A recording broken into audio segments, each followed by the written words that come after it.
Time to Head North podcast, brought to you by The North Group, where security is refined by intelligence.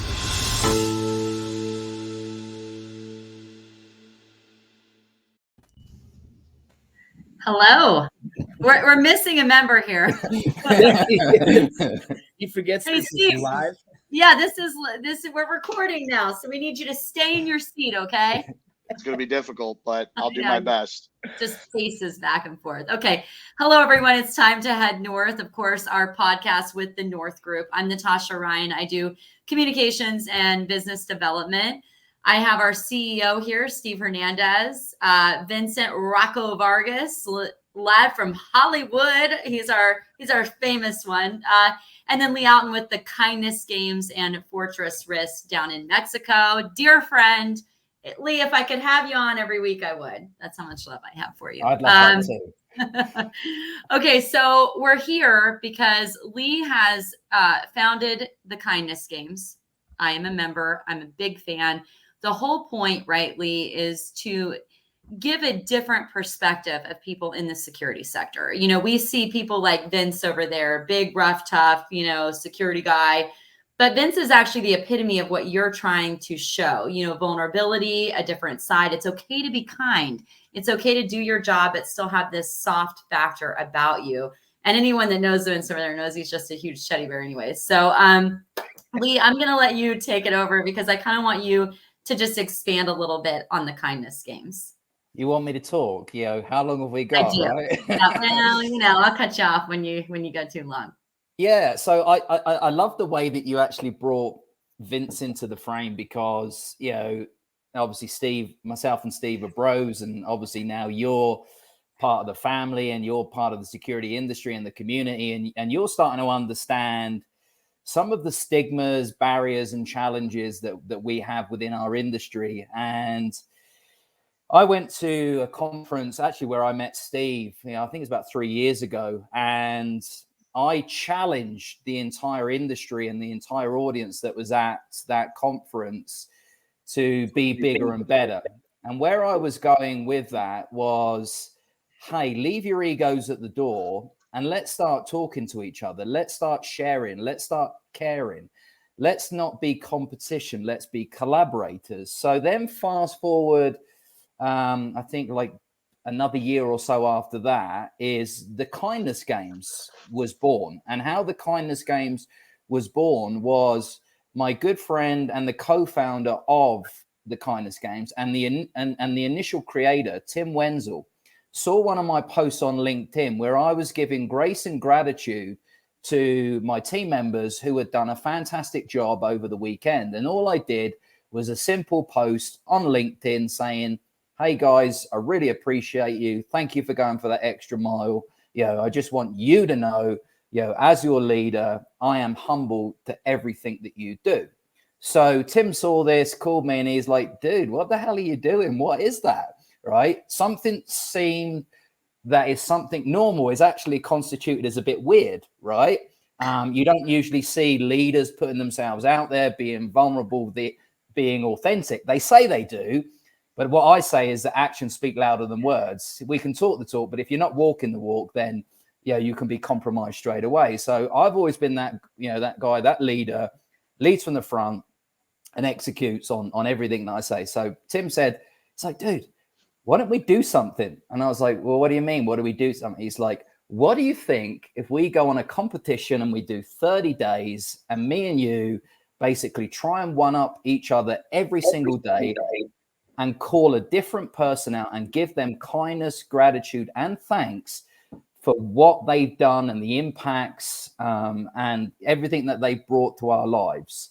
So, that's where it really started from. So Tim did a post on LinkedIn, just a written post.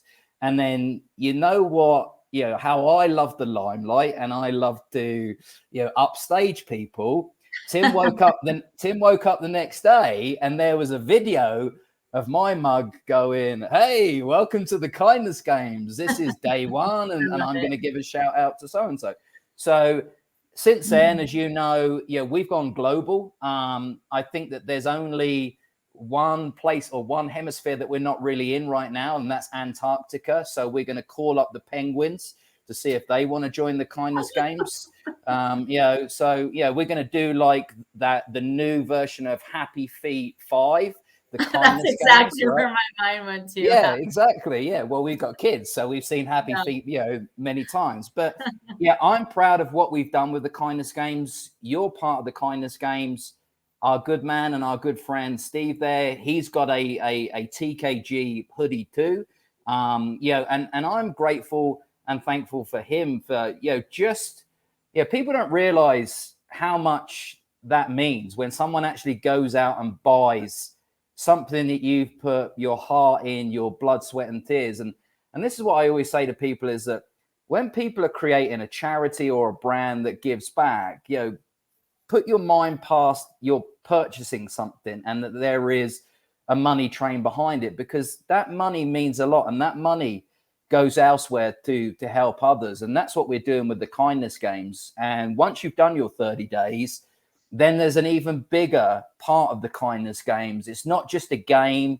We're actually going out to corporations and doing wellness programs. We're helping people with mental health problems.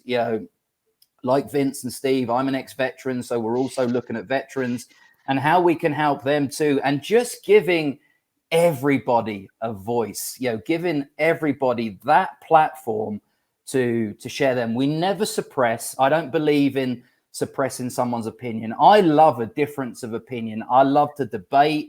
And again, that's what the kindness games is all about. We're trying to shine a light on also that being kind is not being weak, right? At the end of the day, we're making people curious. We're making people understand where kindness, again, sits within their own ecosystems of life. I'll press the pause button for now and say, what do you think? Well, you know how I feel. Well, exactly.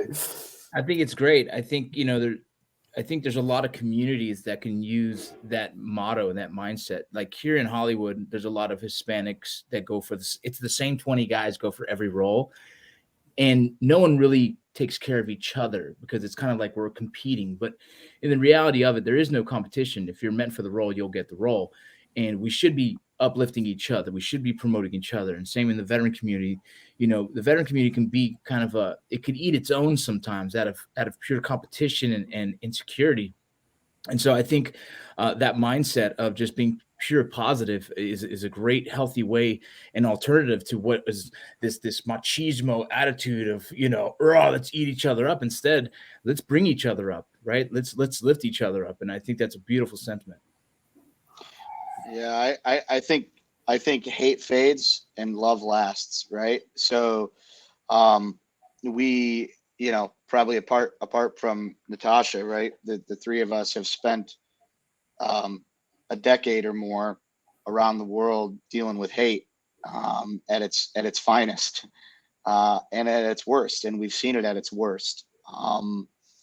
I think what attracts me to this is our community gravitates towards aggression because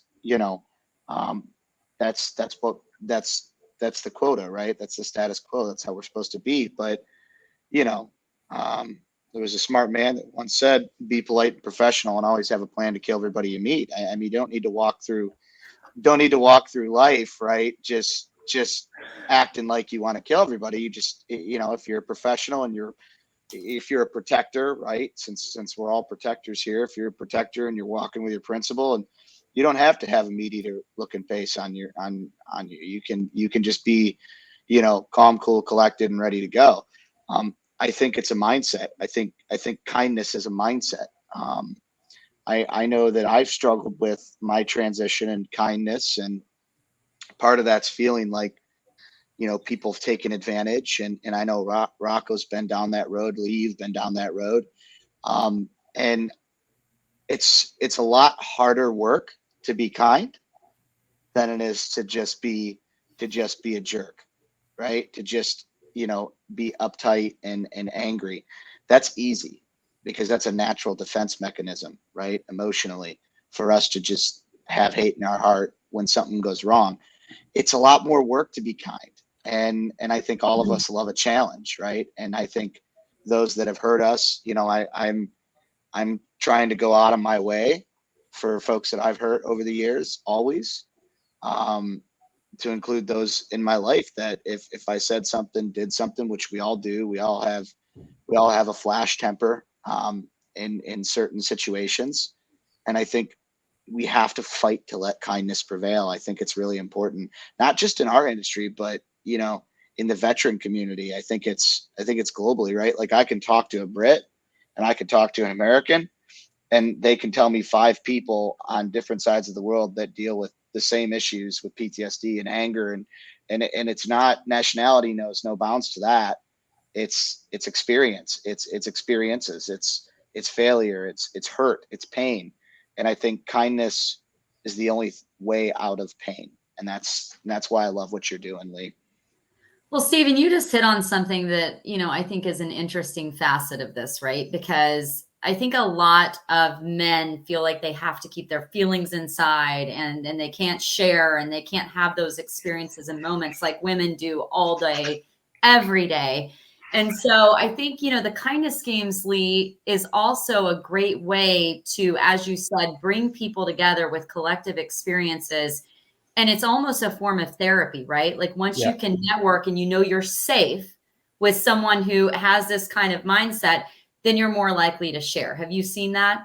I've seen it on like thousands of occasions now, and I love it. And I'm also seeing, not just in the kindness games community, but outside in different industries. And because I've grown this following, and a lot of people seem to resonate towards me, I've literally had strangers walking up to me and just spilling their guts and telling me, you know, the world's most, you know, horrific horror stories, and, you know, that brings you to tears and sometimes will, you know, crush you. And you've got to find the strength inside of you of how do I be that voice or that vessel for them, so that they can really unleash the beast that's inside of them, because they need to.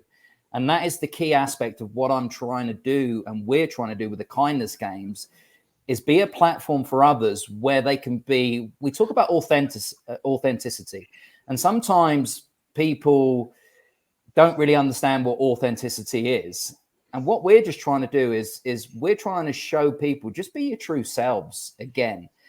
Unfortunately, we live in a world that is so materialistic, and there are certain things, and I'm not going to slag networks or organizations off, because that's not what I do. I'm always there to help others. And so if I've got a beef with certain, let's say a certain media organization, rather than shout them out, I would go to them and find a way of, look, hey, I don't really understand why you're positioning it like this, because what you're doing is you're putting in division, and then that individual over there hates me because of something that I've said. So what I'm trying to do is I'm trying to break down those barriers. And even though the kindness games is something, in essence, we've brought so many other facets to it. Yeah, Vince said earlier about positivity. I wake up every day super happy. I'm one of those annoying people that gets up at 5 a.m. every day with a smile on his face. And I go to bed smiling too. I'm happy, right? Even though I've got super crazy challenges in my life, my business in its own right, we live with so much turmoil. That's what our job is. I don't let that affect me. Because I'm a great communicator, and I will go to anyone and I'll open up. I've learned, and this is a very difficult thing for men, is that men struggle. Men don't know how to communicate, right? Oh, how you doing, mate? Oh, I'm fine. I know you're not fine, because when you use the word fine, I know you're not fine.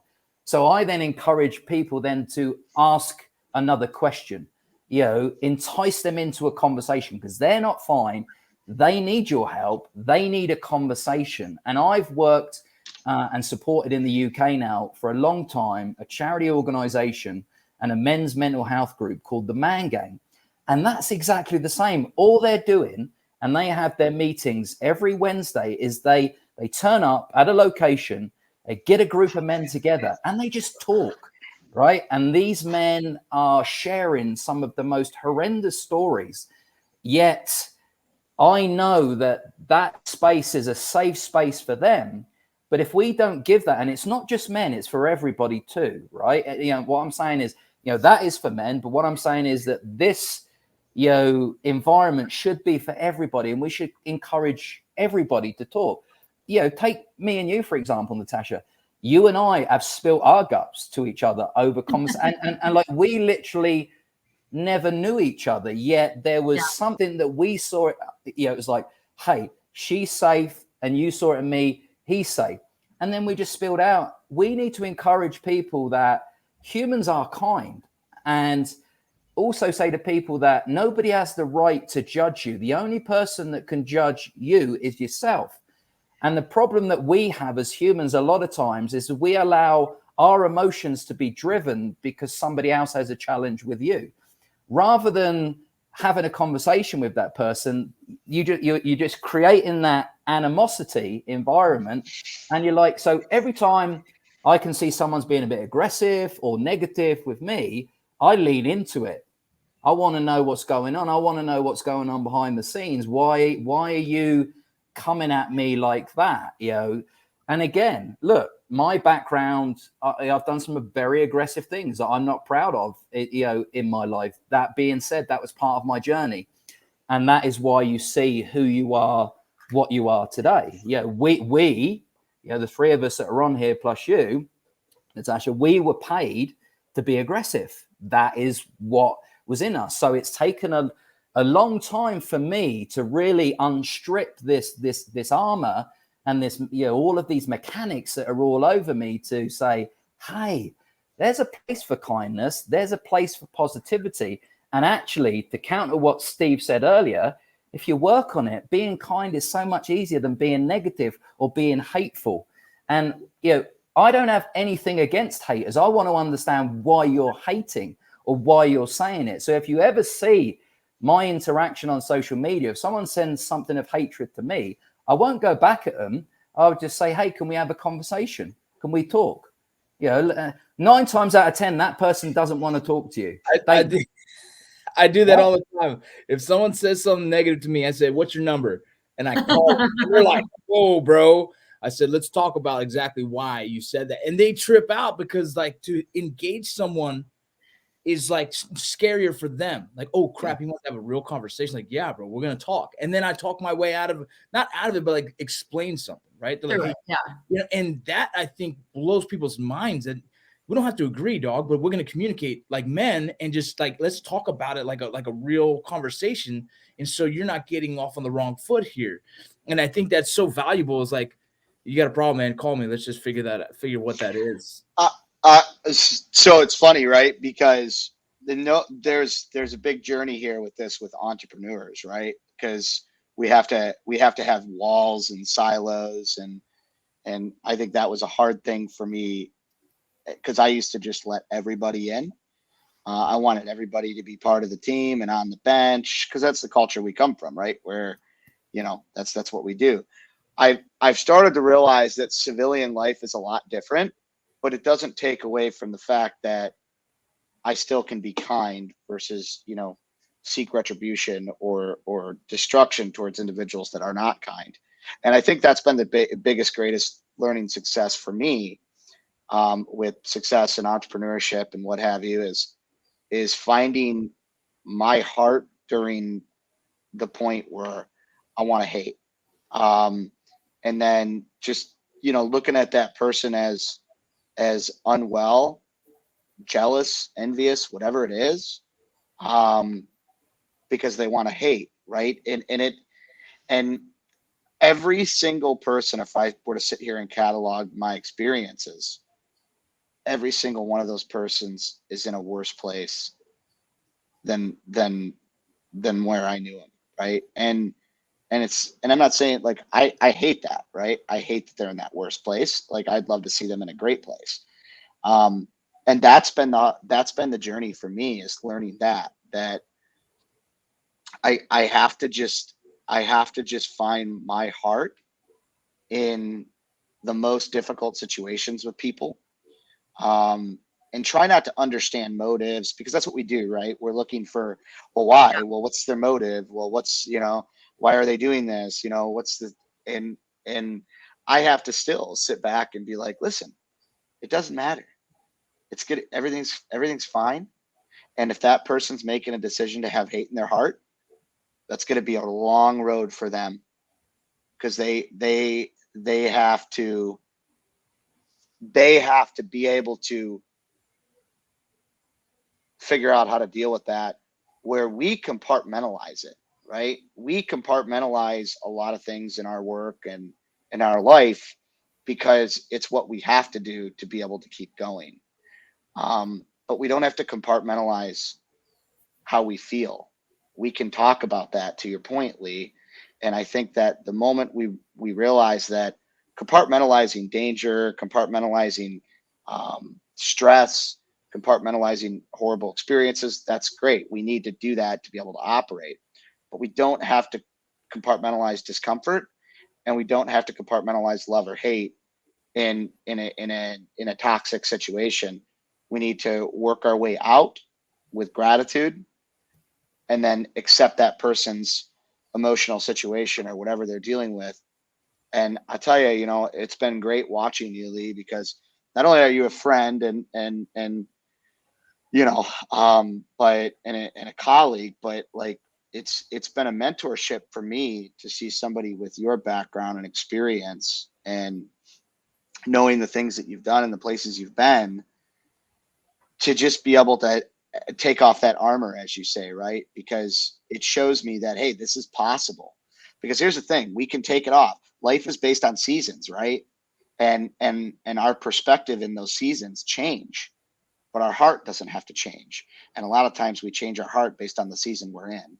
And I'm just watching a guy, just your heart's been constant through, the last few years that I've known you.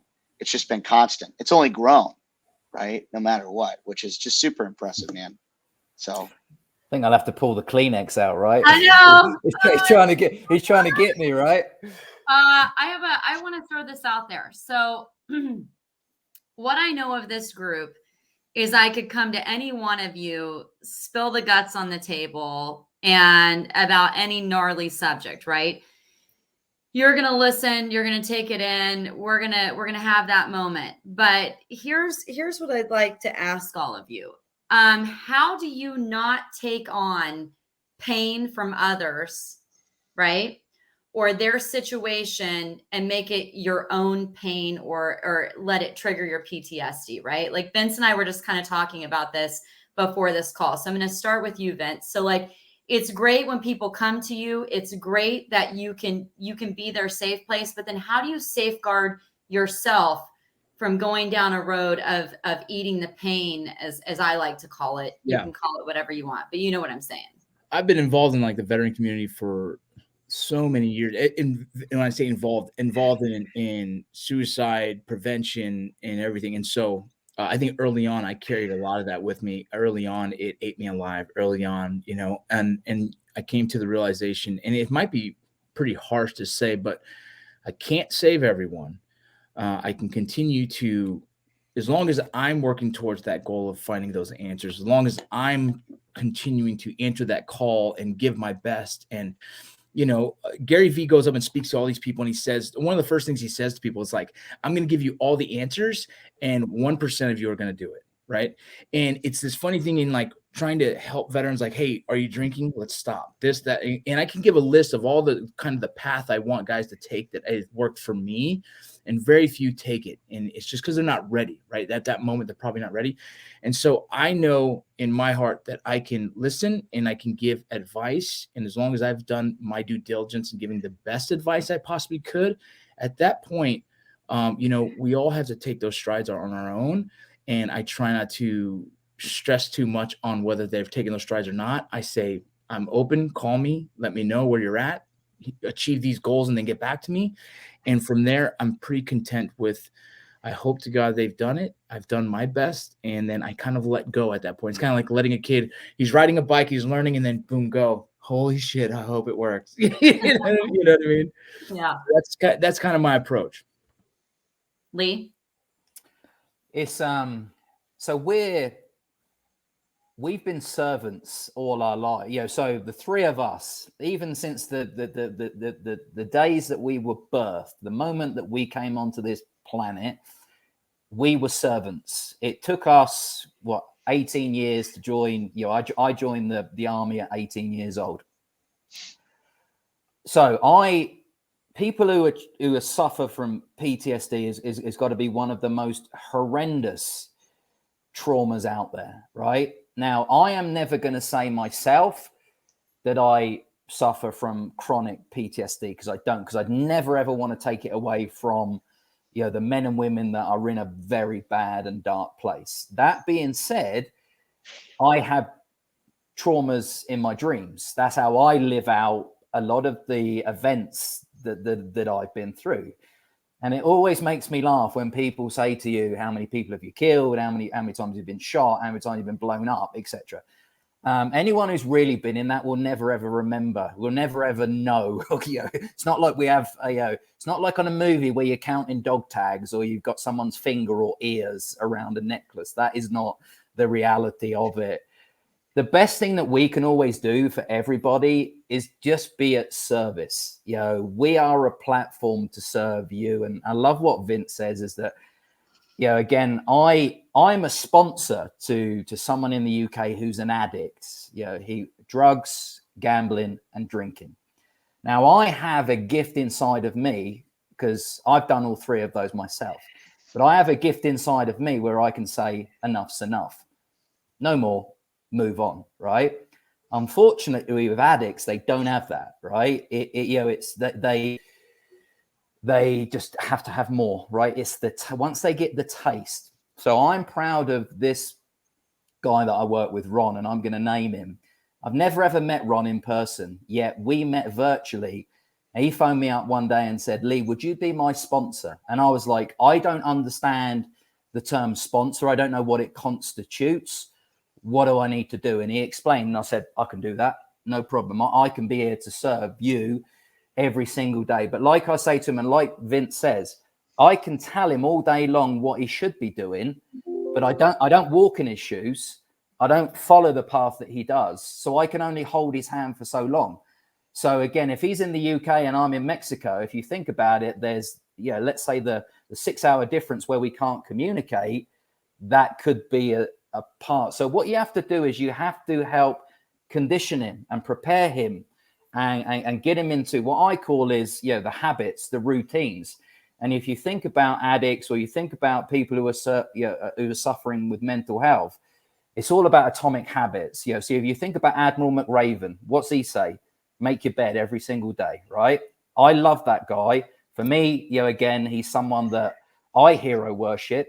Two of my other heroes are Nelson Mandela and Winston Churchill, because again, they're people that live by their conviction. Yes, they've done things wrong in their lives, and because I've been called out on that before. Well, so and so was guilty of this. Okay, blah blah blah. I'm not an angel. We've all done things wrong, but again, it goes back to being that vessel for others. But you can't help everybody.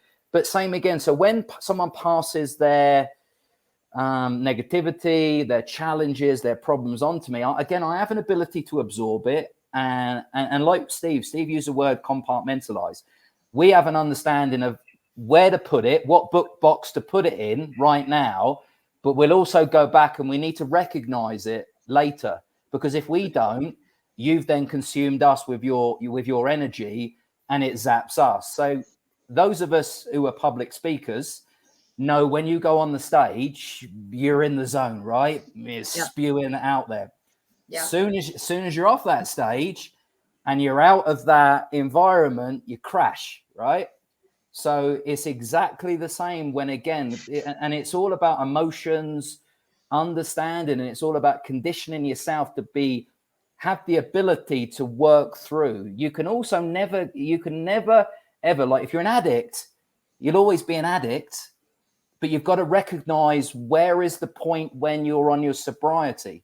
Yeah. And this is where people say the wrong things to people. Oh yeah, you'll get rid of your addiction. If you are an addict, you'll be an addict for life.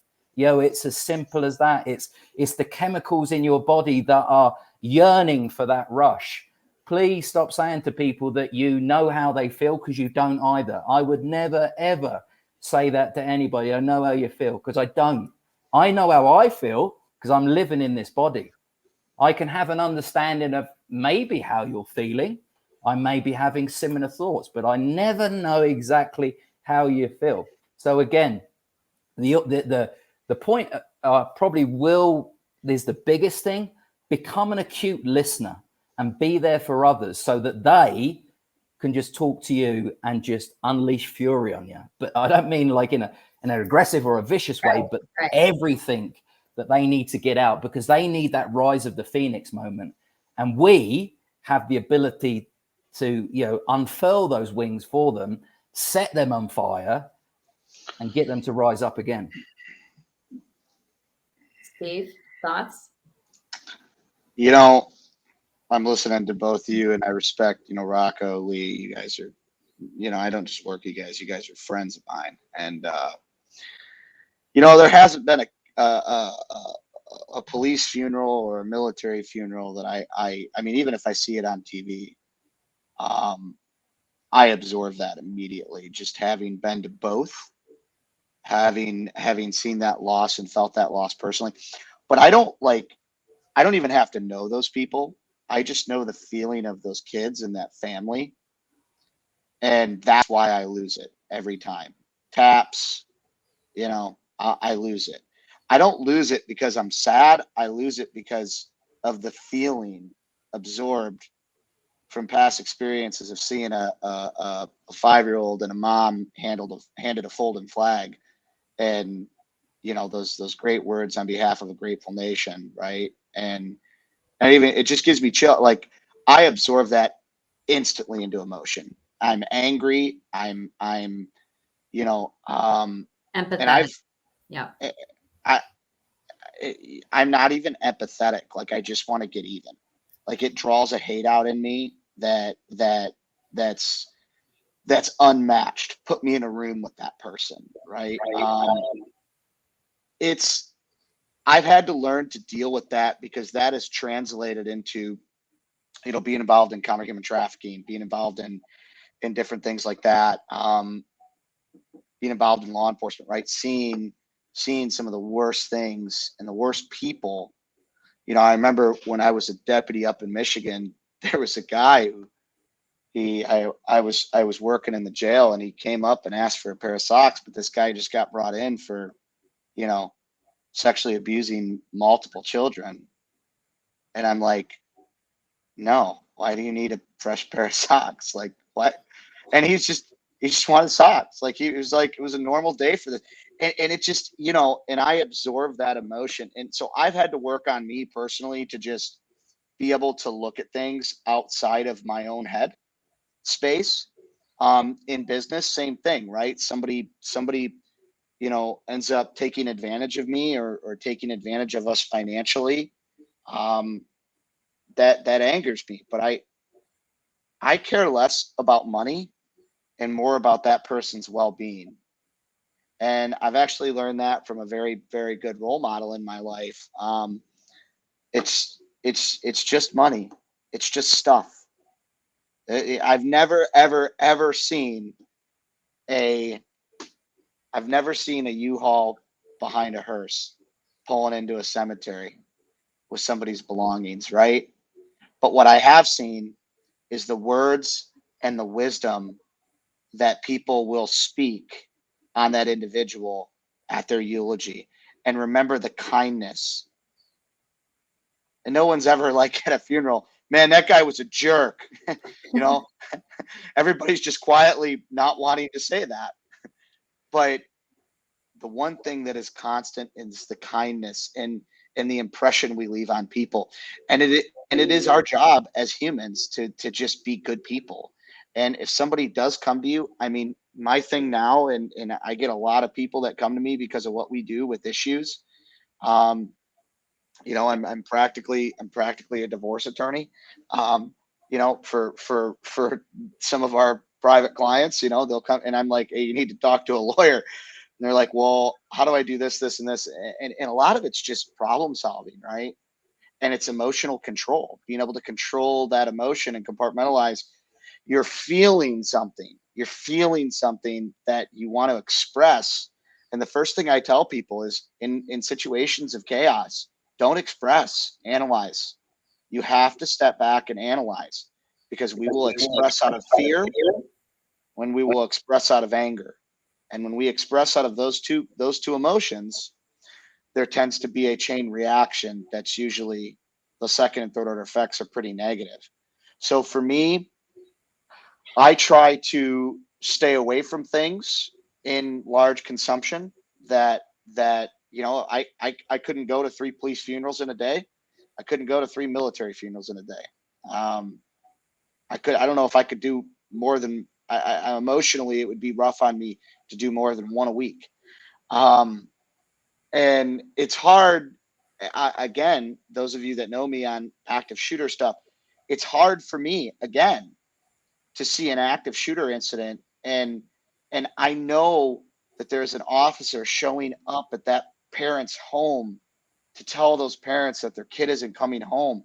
And that is, as a dad, right? It's just, it's gut wrenching. And so, Natasha, you bring up a good point. How do we deal with that in the security industry? I think is a big thing that we got to work through, because we compartmentalize and compartmentalize and compartmentalize. And at some point it comes back. It comes back. And I'm telling you, having an army of people around you is been my saving grace around me. Having friends like Rocco that no matter what, nothing comes between our friendship. Like Lee, I can go to the both of you and be like, hey, I'm not doing right.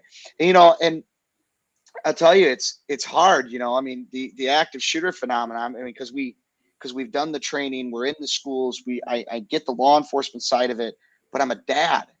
And, we had one up in Michigan recently, and I called to talk to my 11-year-old, and he's like, yeah, Dad, I'm good. Like, I don't, and I'm like, okay, well, at least he's good. Like, he's not scared to go to school, like, 500 other kids were. And it's hard for me because I'm also so in tune to the world around me.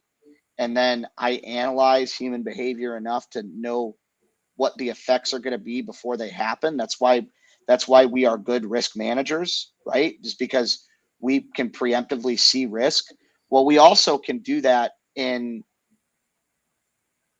fear-based scenarios, right? So it's hard the moment that I turn the news on and for me to consume what's going on, because I know that there are some second and third order effects that are absolute, and there's some information that hasn't come out.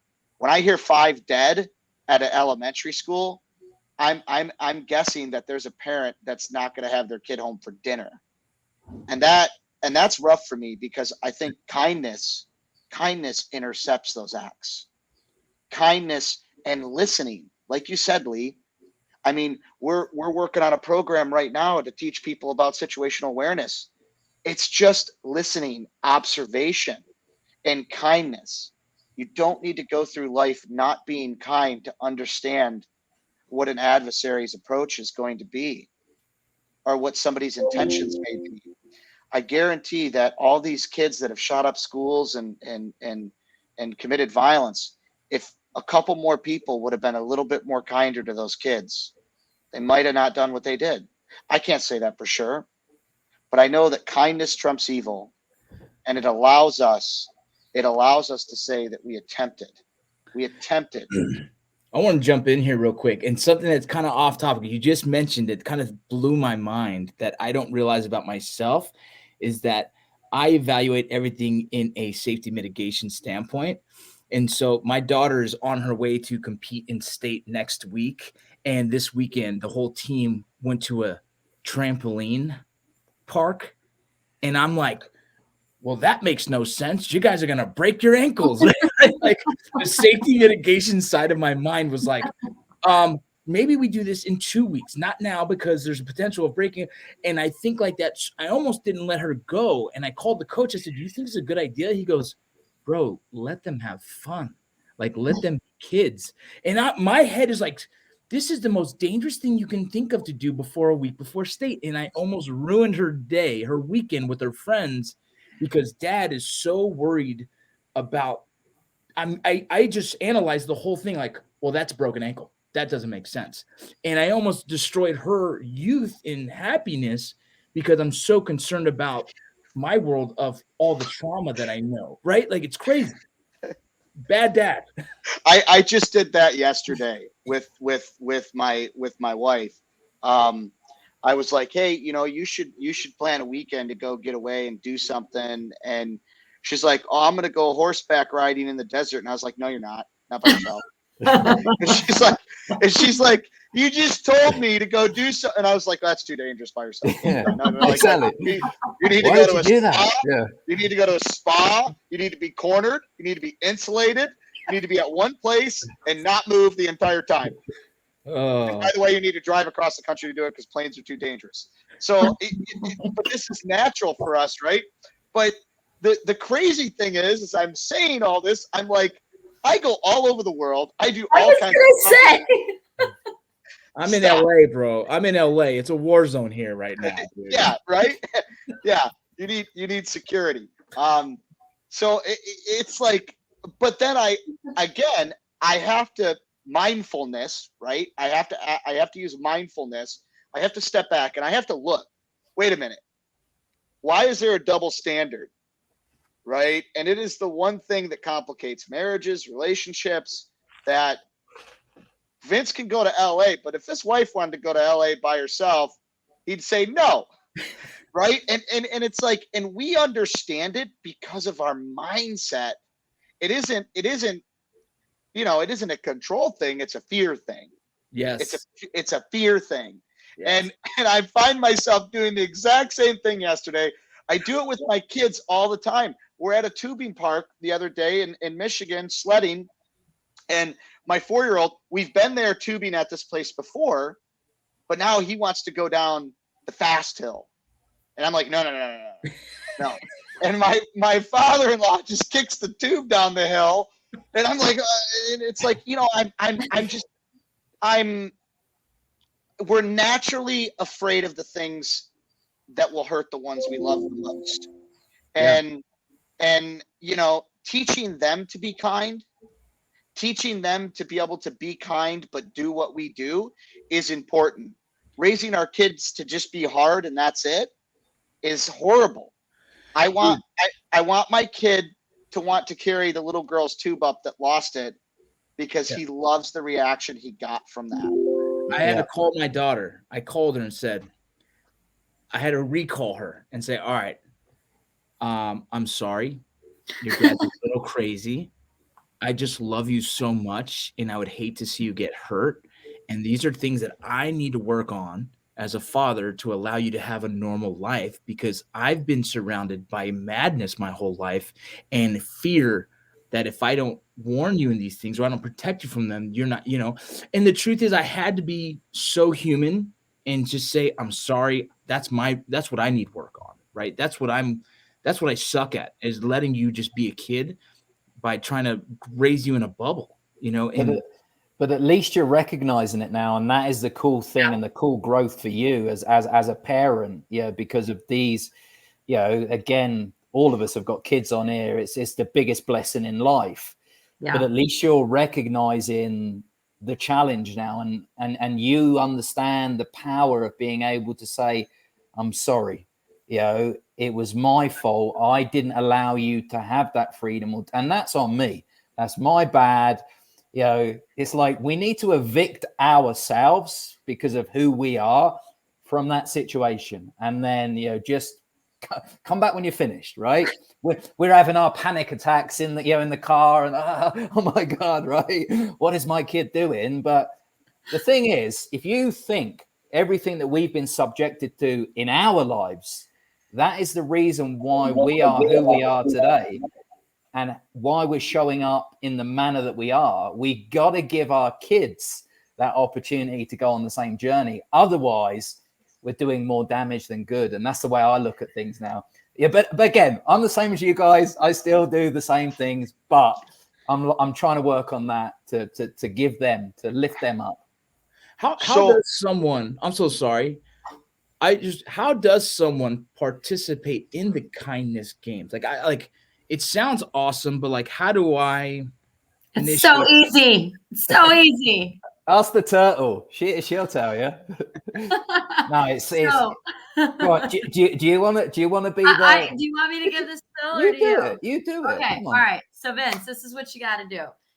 Every post you go on, you show your face and you talk authentically about someone that has shown you kindness or inspired you in some sort of way, whether it be a colleague inside or outside of the security sector. It does not have to be in our industry. I've done some beyond our industry.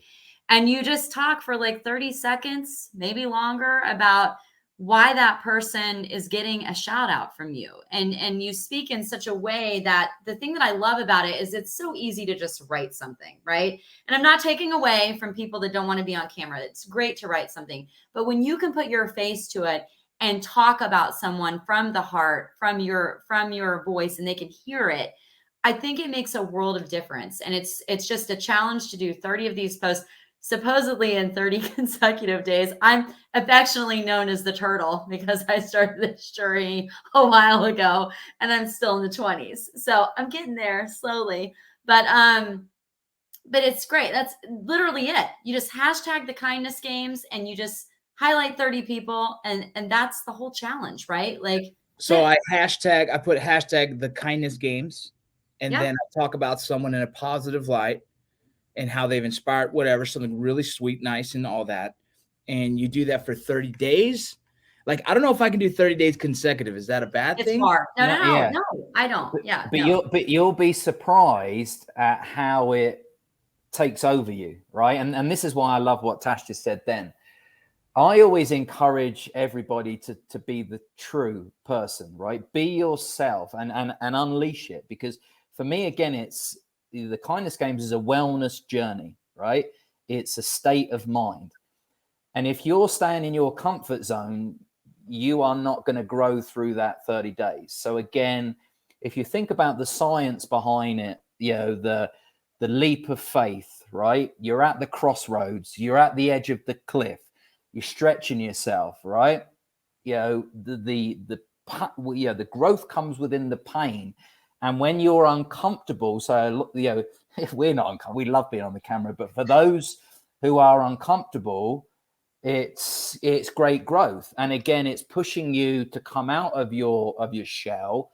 And again, I've talked all through this discussion we've had about the journey and your own individual journeys and collectively how we can come together with our journey. So that's what I always say. You don't have to do it now consecutively for 30 days. You just have to do the 30 days. And then once the 30 days is finished, you become an alumni, and then you go into another group, and we've got all kinds of cool things that we're exploring, initiatives, writing books, doing, just helping others, right? Again, it's just another add-on of being at service to people. And can I just add, of all the things I post on social media, this gets the most traction by far. I genuinely believe when you have this kind of fulfillment, right? And you can express your gratitude, it does something for you emotionally and soulfully. And I think that comes across and people just feed off of it. And I love that part of it too, right? It really is infectious. And I love that part of it. I just want to add something, is that everything I do in life now is not for myself, it's for others. And that's what the kindness games is about. It's for you guys, not for us. I love it. We love you. You're on Let mute. me ask a question about the kindness game. So you have to have 30 people that you want to give a shout out to. Yeah, and if you can't be kind to 30 people, bro, you're struggling, dude. If that's where you're going with this, me and you need to have an offline conversation. So I'm good. The doctor that birthed you, I don't know, someone. There's Exactly. What No, about I've- your college professor? Of course, or- that's yeah. Listen, I've got 28.5. Okay. the Do it. barista that made your coffee in the morning, bro. Thank them. Exactly. Yeah. So Yeah. so listen, you guys are amazing, phenomenal people. I am happy to work with you and call you all friends, and just the I learn stuff from each and every one of you constantly. So this is amazing. And Lee, everything you're doing, brother, you know that you have my full support, TNG's full support, 100%. my network's full support. You are the kindness crusader. He is. And remember, all it takes is hashtag the kindness games. You can reach out to any of us if you want to know anything else about it. We're going to wrap this, guys. I just really want to thank each and every one of you for doing this. And Steve, that kind of sounded like maybe your first kindness games post. Yeah. Okay. He's like staying silent on that. I agree. He's like, don't add that to my days He's list. like, We'll close it out with the video for TNG, and thank you everybody for joining Thank us. you.